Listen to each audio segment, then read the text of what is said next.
राखे जावायाचा मान. अशोकराव जावाई 4-2 वर्षानं येणारा पाहिजे.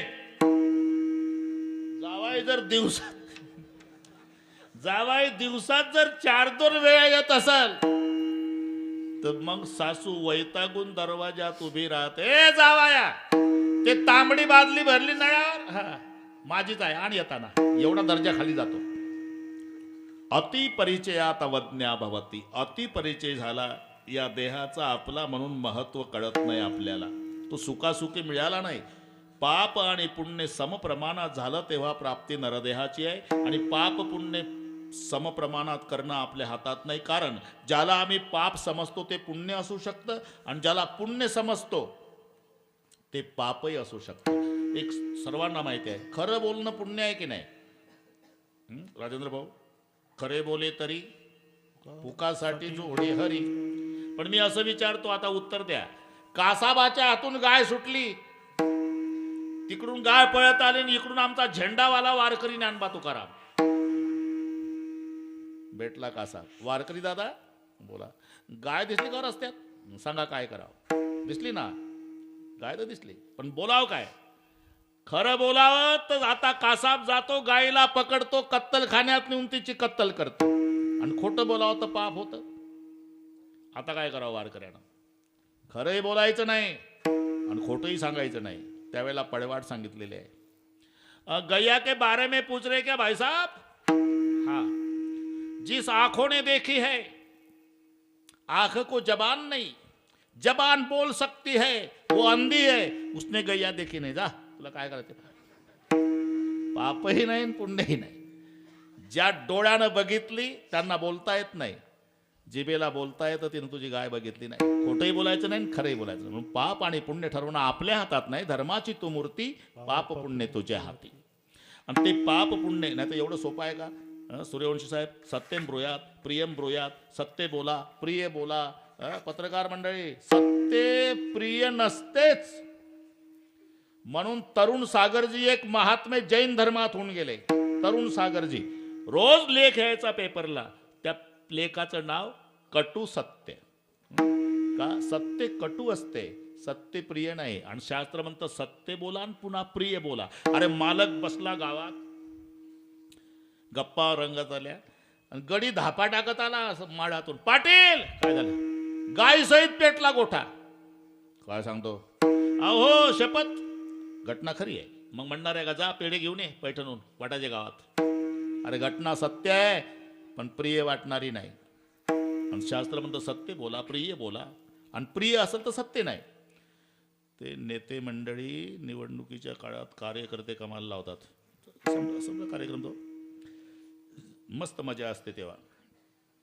10-10चा ग्रुप, त्यांच्या ताब्यात एक गाडी, डिझेलचा खर्च, भेळभत्त्याचा खर्च, बाटल्या त्या बिस्लरीच्या म्हणतो, पाणी चांगलं मिळत नसल्यामुळे त्याला ते गावं वाटून दिलेली पुन्हा प्रचाराला, बरं का. पण 15 दिवसाच्या प्रचारात एकही गाडी त्या गावात जात नाही.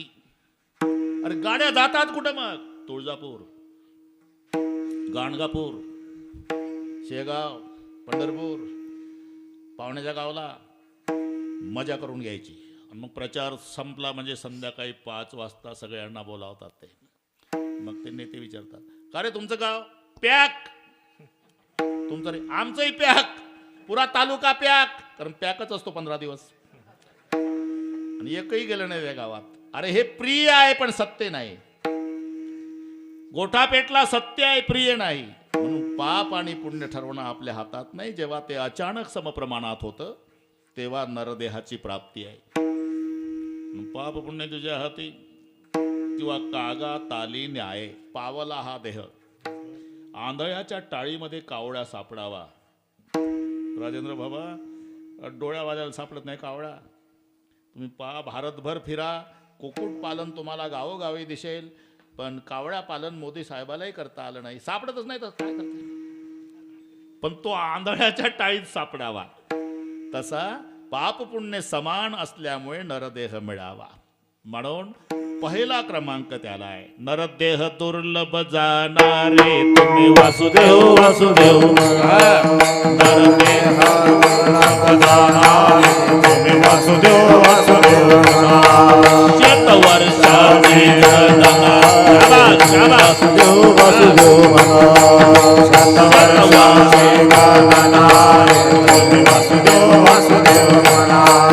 यामध्ये दुःख यातना रे तुम्ही वासुदेव वासुदेव म्हणा वर्षाची गणना तुम्ही वासुदेव वासुदेव म्हणा तुम्ही आठवा मधुसूदना रे तुम्ही वासुदेव वासुदेव म्हणा वासुदेव वासुदेव म्हणा रे तुम्ही वासुदेव वासुदेव म्हणा वासुदेव वासुदेव म्हणा तुम्ही वासुदेव वासुदेव म्हणा वासुदेव वासुदेव म्हणा तुम्ही वासुदेव वासुदेव म्हणा वासुदेव वासुदेव म्हणा तुम्ही वासुदेव वासुदेव म्हणा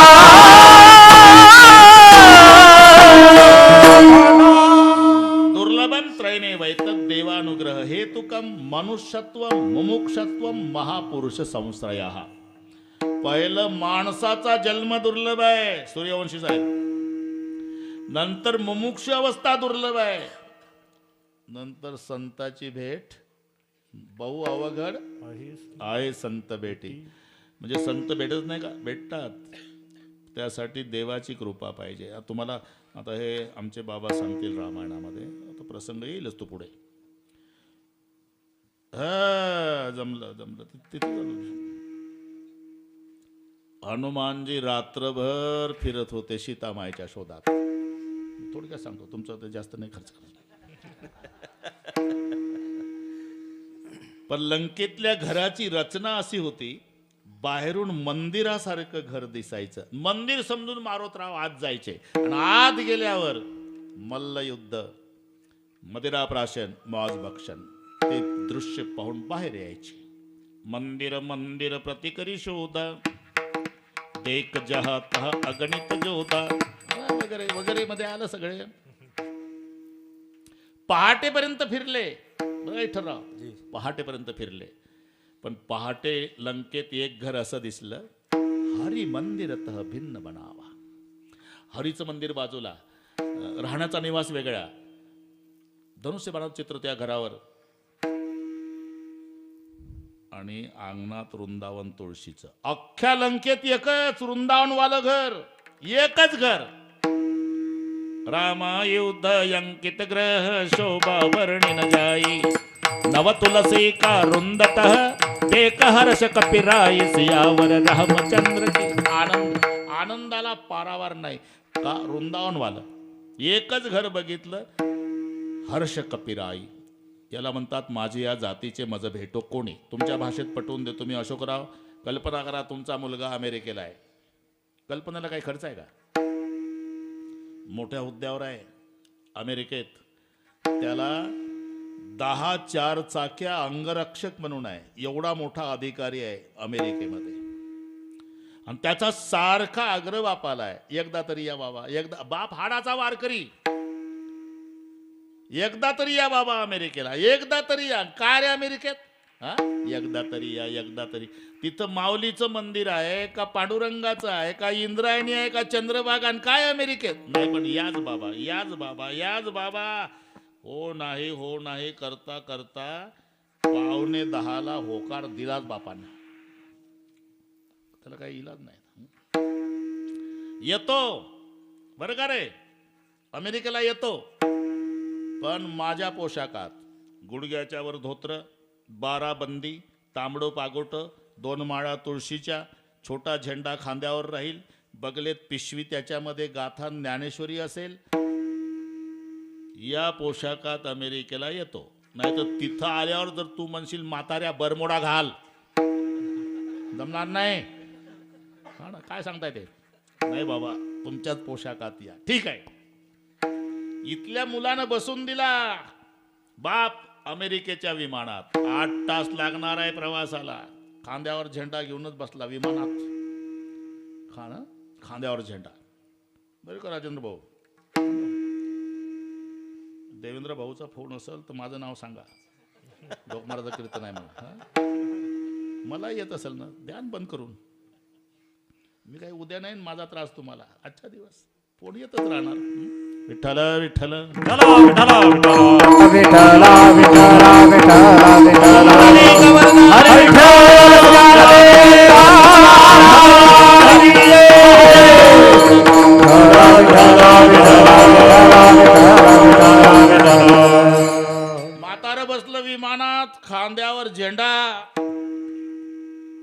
ते सगळे विमानातले लोक टोमॅटो सारखे कलरवाले, मक्याच्या कणसाला केस तसे डोक्याचे केस.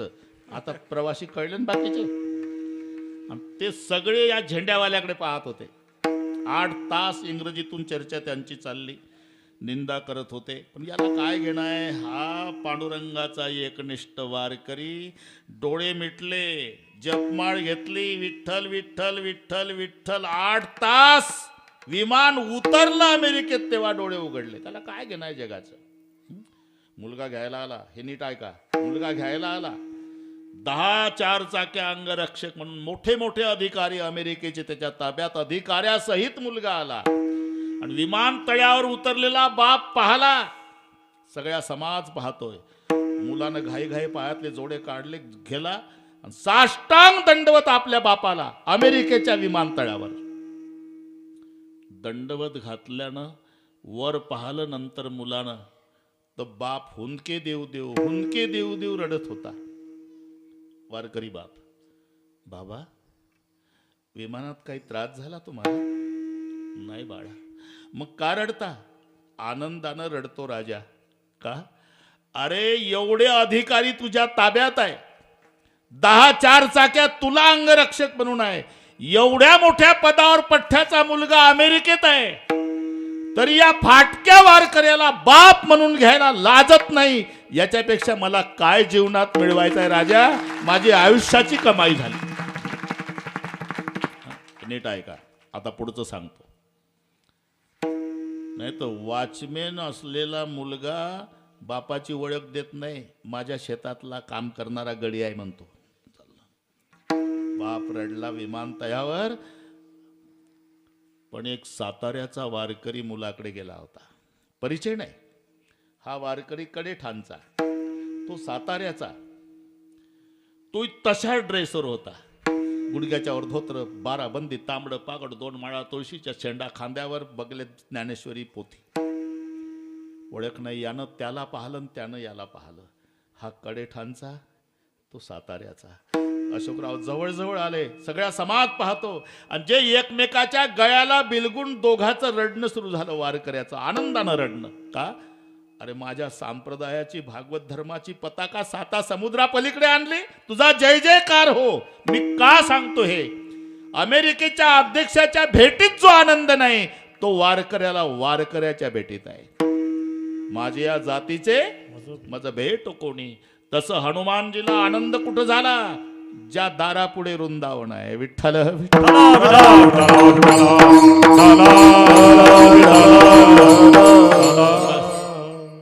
रामायुध अंकित ग्रह शोभा वर्णन जाई, नव तुलसी का रुंदतः देख हर्ष कपिराई. अशोकराव तुम्ही भाग्यवान आहे, तुमची मुलं याच प्रकारातली आहे, आम्ही पाहिलं. नाही तर काय करता, संपत्ती खूप आहे पण बापाला बाप म्हणून घ्यायला तयार नाही. काय करता? तुमचाही परिवार चांगला आहे बरं का. अजून वडील आहे ना, यांना वडील आहे. अरे हे बरं का महाराज, तुम्हाला आता रामायणात सांगणारच आहे. जेव्हा कौतुकाचे दिवस येतात राजा, बरं का पत्रकार मंडळी, कौतुकाचे दिवस येतात तेव्हा कौतुकाची थाप निघून जाते, हे लक्षात ठेवा. ज्या बापानं कष्ट उपसलेले असतात, अर्धपोटी बाप राहिला असतो, पण मुलांना पोटभर जेवायला घालतो. बरं का अशोकराव, तुमचाही पुनर्जन्म झाला. फाटके कपडे बाप घालतो, पण आपली इज्जत जाईल म्हणून शाळेत मुलांना नवीन ड्रेस घेऊन देतो. आजारी बाप असतो, पण पडसं झालं तरी मुलाला दवाखान्यात नेतो. दिवस चांगले येतात. आता मुलं म्हणतात आपल्या बापानं खूप कष्ट उपसले, आता मोठा बंगला बांधायचा, एसीचा रूम, आणि तिथे आपल्या पप्पाला ठेवायचं हे ठरलेलं असते. पण तिथं फोटो लावावा लागतो, बाप गेलेला असतो. मी का सांगतो हे? कौतुकाचे दिवस येतात तेव्हा कौतुकाची थाप निघून जाते राजा. हे तर महाराज सांगतीलच पुढे. नंदीग्रामामध्ये निरोप आला, हनुमानजीने निरोप आला, भरत जी तुम्हारे भैया रामचंद्र जी दोपहर तक अयोध्या में पधारने वाले हैं. बोताल नाचला हनुमंताच्या. कोण? भरत. पायावर डोकं ठेवलं मारुतीराया. हा संदेश ऐकायला 14 वर्षे बसलो तर दपाला. काय देऊ याच्या मोबदल्यात? काही नाही माझ्याकडे, काही नाही. पण माझा दादा आणि वहिनी सिंहासनावर बसतील, आरती ओवाळल्या जाईल, जय जयकार होईल, आणि ते वहिनीचं आणि दादाचं राजा राणीचं रूप या डोळ्यानं पाहिल, मग पवित्र झालेले दोन्ही बोबुळे काढून बक्षीस देईल तुम्हाला. सावत्र भावाचा आनंद सांगतो हा. अरे आता कोणी असेल ना इथे, मी सर्वांना आव्हान करतो, तुमचे मायबाप असेल तर भाग्यवान आहे तुम्ही. आणि मायबापाची इच्छाच नाही मुलांनी सेवा करावी, मग काय इच्छा आहे? मायबापाची एकच इच्छा, अशोकराव, आमच्या मुलांनी एकमेकावर जीवापाड प्रेम करा. तुम्ही भाऊ भाऊ एकमेकावर प्रेम करा. ते प्रेम पाहून तुमचे मायबाप बिना औषधाचे 10 वर्ष जास्त जगतील, हे लक्षात ठेवा. अरे म्हातारपणाचं टॉनिक आहे, त्यांना काय 2 चपात्या लागतात. आणि भावाभावाची रोजची भांडणं पाहिली ना, 6 महिन्यातच जगाचा निरोप घेतील. हे बंधुप्रेम आता महाराज सांगतीलच तुम्हाला. सावत्र आहे. आणि जेव्हा भरतजी पळत आले 14 वर्षांनी आले नंदीग्रामातून, आणि माय कौशल्याच्या महालापुढे उभे राहून, माताजी आवाज ओळखला ना आईने. माय आली बाहेर.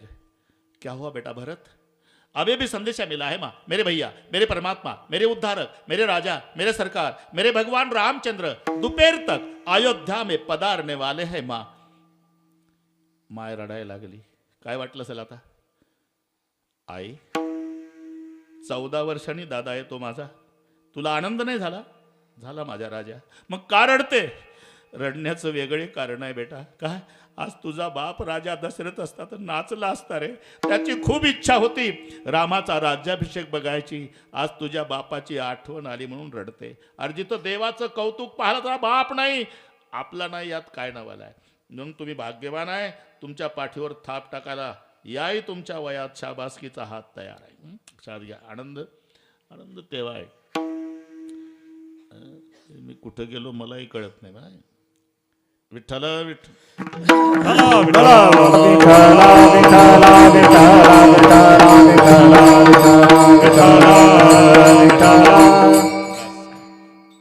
हर्ष कपिराय, आनंदाला पारावार नाही. तुळशीचं वृंदावन पाहिलं. तेही समय बिभीषण जागा. त्याच वेळेला बिभीषणजी जागे झाले.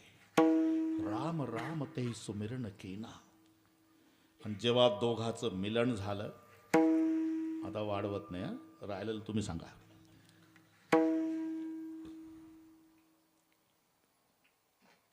मग बिभीषणजी म्हणतात, मारुती राया, माझं साहेब मीच विसरलो तुम्हाला सांगता सांगता, तरी मी घेत नाही घेत नाही ते, नंतर पाहून घेऊ आपण.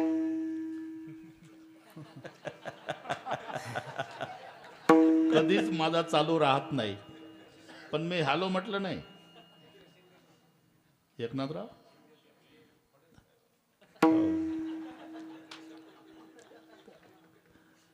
आपल्या सामान्याला कोण विचारते भाऊ, पण मला पुरस्कार दिला ना शिंदे साहेबांनी, दखल घेतली आपली. विठ्ठल विठ्ठल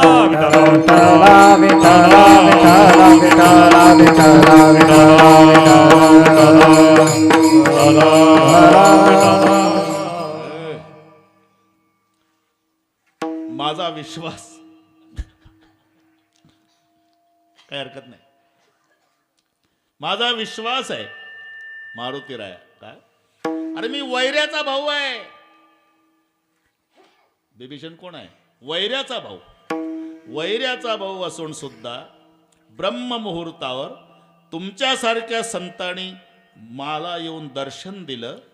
आता कळलं की माझ्यावर रामाची कृपा झाली. मोर भरोसभा सुनु हनुमंता, राम कृपा बिनु मिल नाही संता. परी जग जेठी करुणा केली, परी जग जेठी करुणा केली, परी जग जेठी करुणा केली. बहु अवघड हे संत भेटी, बहु अवघड हे संत भेटी, बहु अवघड हे संत भेटी, बहु अवघड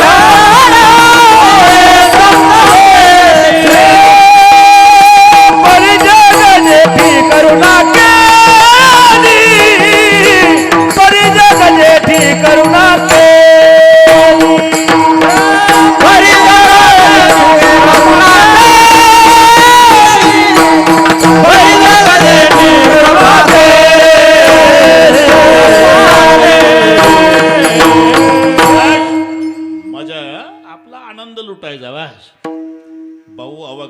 आहे संत भेटी परी जगजेठी करुणा केली.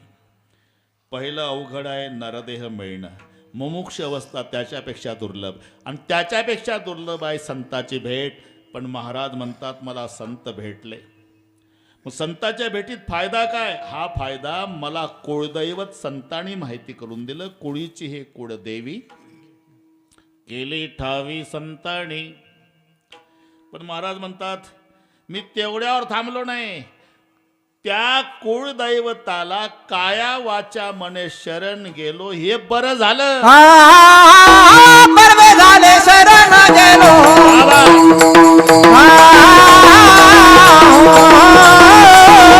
बरवे झाले शरण गेलो, बरवे झाले शरण गेलो,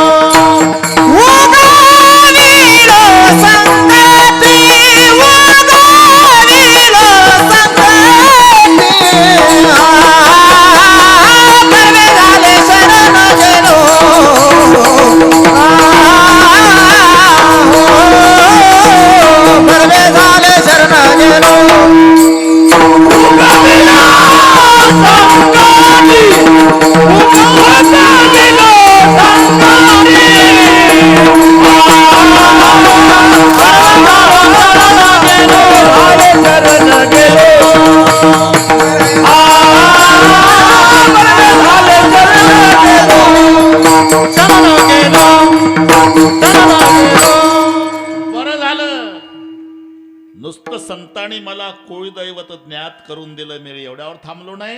एक बरं झालं त्या दैवताला शरण गेलो. बरवे झाले शरण गेलो, आणि शरण गेलो म्हणून उगविलो संकटिका. तो शरण गेल्याशिवाय प्रकरणात लक्ष घालत नाही बरं भाऊ. आणि त्याच्यातही फरक लक्षात घ्या तुम्ही. शरण उरग मकर दादुर कमठ जल जीवन जल गेह तुलसी कहे क मी नको है साचिलो सनेह. हे एवढे पाण्यात आहे का नाही. उरग म्हणजे साप, मकर म्हणजे मगर, दादूर म्हणजे बेंडूक, कमठ म्हणजे कासव. पाण्यात आहे ना, पण पाण्याला शरण नाही, अनन्य शरण नाही.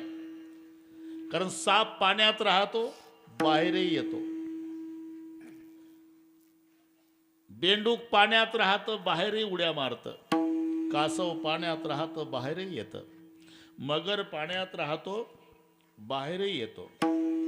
पण बाहेर आल्यावर त्याच्या शक्तीमध्ये न्यूनता येते. जोपर्यंत मगर पाण्यात आहे ना, नकर स्वस्तान मासाद्य गजेंद्रमपी करशती सयव प्रत्युच स्थाना चुनापी परिभूयते. नसल कळलं तर मराठीत सांगतो. जोपर्यंत मगर पाण्यात आहे, हत्तीला आत ओढतो. पाण्याच्या बाहेर आल्यावर शेपूट धरून त्याला कुत्रे ओढत नेतात. नक्र स्वस्तान मासाद्य गजेंद्रमपी करशती सयव प्रत्युत स्थाना चुनापी परिभूयते. हो म्हणत जा. त्याला स्थान महात्म्य म्हणतात. स्थान सुटल्यावर महत्व राहत नाही. सूर्यवंशीजी, केसाला महत्व आहे, डोक्याला आहे म्हणून. केसानं डोकं सोडलं, केसाचं महत्व गेलं. तोपर्यंत प्रतिज्ञा मित्र का घाबरला का? तुझ्या केसाला धक्कान जीव देईल पठ्ठा, आहे का नाही? केसाला धक्कान जीव देईल पठ्ठा. आणि दोघंही गेले पैठणला हेअर कटिंग सलून मध्ये. केस कापणं चालले. ते कोण्या गावाचं म्हातारं त्या कापलेल्या केसावर जोड्यासं उभा आहे, आणि हे पेपर वाचत बसलं बाकड्यावर. एक म्हणला, ए पेपर वाचणाऱ्या, काय बाता हणतात कडे छानला, केसाला धक्कान जीव देईल पठ्ठा. ते कोण्या गावाचं म्हातारले का जोड्यासं उभं केसावर. तो म्हणला, जोड्यानंच काय, ते केस डुकरानं तुडवलं तरी वाईट वाटायचं कारण नाही का. केसानं डोकं सोडलं, केसाचं महत्व गेलं. स्थान भ्रष्टान शोभंते केसानं शोभंते दंतानं शोभंते नखानं शोभंते नराहा. एकदा बरं का अशोकराव, भगवान शंकराकडे भगवान विष्णू आले, पण बुलेटवर आले. विष्णूची बुलेट माहिती आहे ना तुम्हाला? गरुडावरी बैसोनी माझा कैवारी आला, गरुडावरी बैसोनी आला, गरुडावरी बैसोनी माझा कैवारी आला, गरुडावरी बैसोनी माझा कैवारी आला. हे पितांबर सेना कैसा गगनी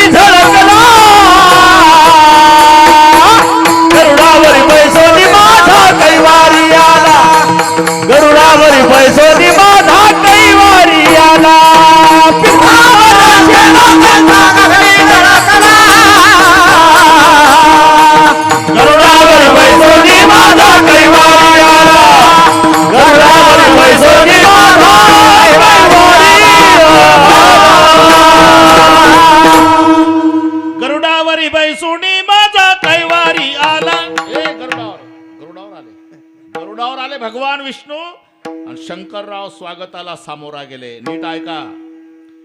तेव्हा महादेवाच्या गळ्यातल्या सापानं गरुडावर फणा उगारला. गरुड म्हणला, जय हरी. लेका तू कडेठाणच्या बाहेर भेटला पाहिजे होता, उसात तुझा नाश्ता केला असता. तुझी ताकद आहे का रे फणा उगारण्याची? पण तुला माहिती आहे पठ्ठा महादेवाच्या गळ्यात आहे. आता माझं कोणीच काही करू शकत नाही. ही तुझी ताकद नाही रे, स्थान महात्म्य. जाणामी नागेंद्र तव प्रभावम. ते त्याचे उद्गार आहे. आम्ही पहिली प्रमाण शोधतो मग बडबड करतो. पेपर वाचून करते कीर्तन. कोण म्हणतोय? गरुड. जाणामी नागेंद्र तव प्रभावम कंठस्थिते गर्जसि शंकरस्य. स्थानम प्रधानम न बलम प्रधानम. स्थान सुटल्यावर महत्व कमी होते तसं. पण पाण्याच्या बाहेर व्यवहार चालतो बरं का. अशोकराव, बेंडूक पाण्यात राहतं बाहेरही उड्या मारतं, साप पाण्यात राहतो बाहेरही येतो, मगर पाण्यात राहतो बाहेरही येतो, कासव पाण्यात राहतो बाहेरही येतो, मासा पाण्यात राहतो, महिना 2 महिने बाहेरही येतो पण सायकलला लटकून येतो. याला म्हणतात शरण. पाण्याच्या बाहेर आला की मेलाच, एवढा मासा शरण पाण्याला आहे. अरे जन्मभर पाण्यात राहतो नवल नाही, त्याचे काटे धुवायला पाणी जास्त लागतं बरं का राजेंद्र भाऊ. शिजवायला पाणी जास्त लागतं. ज्यानं खाल्ला त्याला रात्रभर तहान लागते म्हणतात.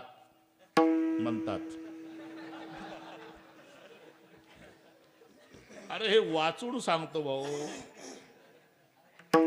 मीन काटे है ना, मीन काटे जलधोइये खाते अधिक पियास, मोएहू प्रीती आस की रहिमन प्रीती की आस. मासा म्हणतोय मीन काटे जल धोइये. काटे धुण्याकरता पाणी जास्त, शिजवण्याकरता पाणी जास्त, खाते अधिक पियास. ज्यानं खाला रात्रभर पाणी प्यावं लागतं. जन्मभर पाण्यात राहला नवल नाही, मेल्यावर पाणी. मग झालं काय? उलटी जल मछली चले. मासा कसा पोहतो पाण्यात? उलटा, उगमाकडे जातो. तुम्हाला पाहायचं असेल तर कार्तिक वारीला जा आळंदीला, सिद्धबेटातल्या त्या बांधारापाशी उभा राहा. 20 फूट पाणी खाली पडतं महाराज, तर मासा आळंदीचा वर जातो देहूला. 1 फूट लांबीचा मासा आळंदीहून देहूला चालला. तिथं 12 फुटाचा हत्ती उभा होता. त्यानं विचार करा, फूट भरत चाललो इकडे, पठात 12 फुटाचा आहे. टाकली उडी, बिगर तिकीट गेलं हिंदी महासागराला. का? मासा अनन्य शरण असल्यामुळे उलटा पोहत गेला. हत्ती शरण नसल्यानं सरळ वाहून गेला. जो जाको शरण रिघे ताको उसकी लाज, उलटी जल मछली चले बहव जात गजराज. शरण आलेल्याची लाज त्याला वाटत असल्यामुळे महाराज म्हणतात, हे बरं झालं बरवे झाले शरण केलो, बरवे झाले शरण गेलो, बरवे झाले शरण गेलो.